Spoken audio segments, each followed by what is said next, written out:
And I knew that there was going to be a certain level of resistance from small corners of parents who would say, I don't want my child wearing a uniform. My child could wear what they want to wear, and would have a disagreement philosophically with our approach.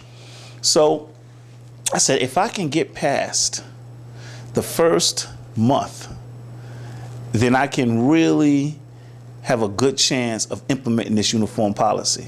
But I can't blink. I gotta, and if you're in principal, you have to understand certain times when you make a decision and you draw the line in the sand, there's a time where somebody's gonna try to pick your foot up or place the line somewhere else, and you can't blink at that moment, because if you do, from that point forward, you have lost what is called credibility.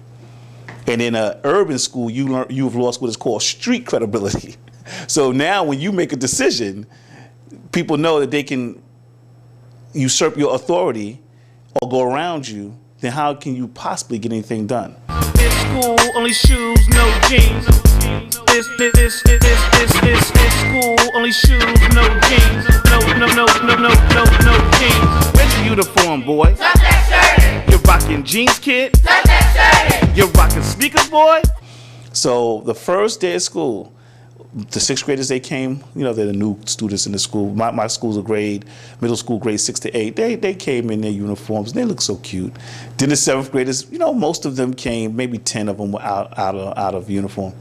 The eighth graders, now my school service is 1,600 students. Eighth grade alone had 500 students in the eighth grade. I would say 300 of the 500 were out of uniform, and it was a big test and challenge. And so, again, a little psychology. We allow all the students in the uniform, who had uniforms, to enter into the building. And if you didn't, you had to wait on a line outside. And we brought you into the auditorium. And what we did was, I said to them, listen, by law, I have to educate you. But the law doesn't state where I have to educate you. So you will be having your instruction in the auditorium today. And we rotated teachers in. We created portfolios for every student who was there. And they did their work in the auditorium. They ate their lunch in the auditorium. They were dismissed from the auditorium. Yo, here come Mr. Blake. He's on that uniform patrol thing again. Here you come. Tuck your shirt in. Run! And of course, people, and now you have to understand, I'm doing this. At the time, I was an interim acting principal, which meant that in any moment, someone could say, thank you for your services and goodbye. So I'm taking this risk at a time where I have not really created a job security situation for myself.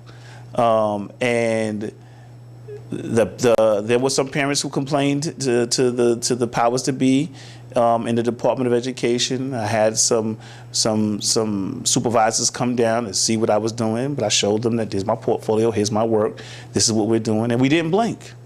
And after a week of doing that, most of the eighth graders were in their uniforms. And the funny thing was, they had brought their uniforms. They had them. They just chose not to wear them to see if they could get away with it for the first couple of days.